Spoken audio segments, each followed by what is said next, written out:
What's up Guardians, Profane here. Thanks for checking out the video. In today's video we're going to be going over kind of some old information that got updated recently in the release of Shadowkeep, and that is with the Black Armory Forge weapons. Now this includes the exotics and the legendary weapons that are available through the Black Armory, but in order to get them, things have changed a little bit, so we're going to be going over all of the details that you need to know if you're looking to get some of these weapons. Now I'm sure there are plenty of Guardians out there that have already acquired everything the Black Armory has to offer, but there are many new Guardians coming to Destiny each and every day, and that's really who this video is designed for, especially those of you who just came aboard through New Light means. Definitely a big welcome to the Bungie and Destiny universe. So the Black Armory actually had quite a few really good weapons that came out of it, and pretty much all of them are available through means of crafting these legendary weapon frames.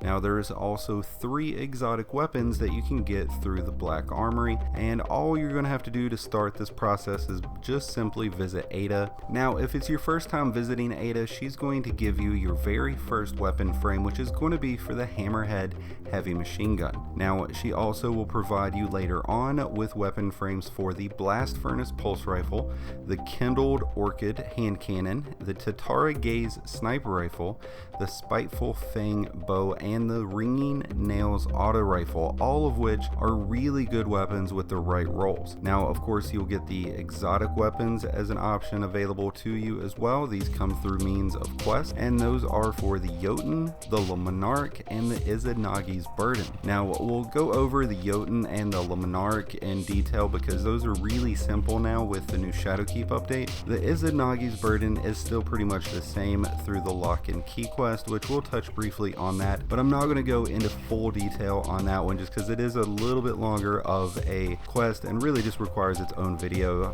for you guys. So maybe I'll work on that if you guys want, but in the meantime we're going to work on everything else that the Forge offers. And I know this, we're already getting deep into the video, but if you end up enjoying this and it helps, please go ahead and hit that like button. But let's go ahead and jump into the nitty-gritty on what you got to do. So once you visit Ada, she's going to give you the weapon frame for the Hammerhead, and at this point you're going to have to acquire a weapon core from the EDZ. Now you're going to be able to visit nearby any of the forges to be able to collect this, and this one can be dropped off by a servitor who is in the EDZ. I'm going to show it on the screen for you guys so you can see what this guy looks like, but once you defeat him he's going to drop a core, and you're going to just have to pick it up from the chest that is nearby. You have to shoot these little mini drones that protect it and shield it. Once you've done that, you just simply loot the chest, and then the only other thing you have to do is collect material from fallen combatants that you destroy in the EDZ. So that can be simply done,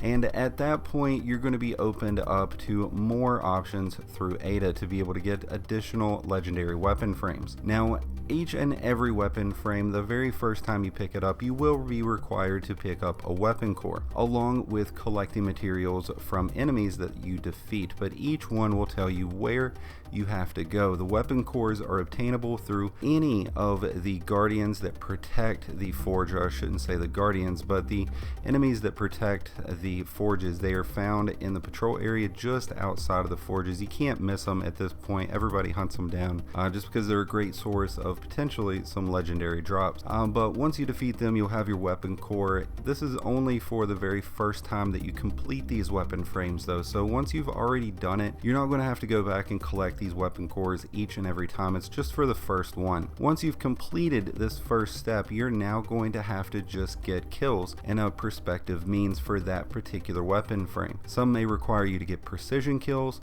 whereas others may require you to defeat challenging enemies. In the case of the Hammerhead, it is challenging enemies, and the best place to visit for challenging enemies is going to be the very first part of the Leviathan raid. Just simply visit there, and you're only going to really need to spend a couple of minutes because you'll get it done and over with really quickly, guys. Another good option for any of these, which could include precision kills, are the escalation protocols. Those can be simply done on Mars pretty quick and easy. Now the next and final step will be collecting Radiant Seeds. These can also be dropped off of the challenging enemies on the Leviathan, or you can just simply farm some of the lost sectors.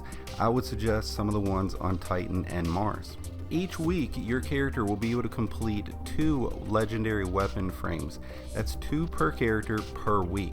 And it requires a ballistic log to purchase these weapon frames. You can get that ballistic log, and actually 2 of them each week, by completing the 2 top right bounties that Ada provides each and every week. The weapons you obtain from these weapon frames are going to have randomized rolls, so you may find yourself completing these over and over again just to get that perfect roll on that weapon. Now, in order to complete the Jotun and the Monarch quests now, you do have to complete a total of 10 weapon frames, along with killing enemies for their respective quests. One, I believe, requires you to kill Fallen, whereas the other requires you to kill Vex. And overall, it's a much simpler means to be able to get these weapons compared to the old means, which was purely based on RNG. And if you're like me in particular, I never actually got the Jotun to drop pre-Shadowkeep. I got the Monarch, but I never got the Jotun. Now, for the Izanagi's Burden, you do have to complete the Lock and Key quest. Now, that's going to require you to complete particular objectives in each and every one of the forge, and it's predominantly being able to knock out those little sentry drones that hover around over top of the guardians of the forges. So you're going to see those in the 3 forges, and you just simply have to shoot them. They pop up in between the 2nd and 3rd phases. I think the first one actually pops up between the 1st and 2nd phase, but I'll work on trying to get a video for that, guys. And I wish you guys the best of luck in getting your own awesome rolls out of those Black Armory weapons and getting those Black Armory exotic weapons. If you've got any additional tips to let the other Guardians know of, be sure to let us know in the comments below.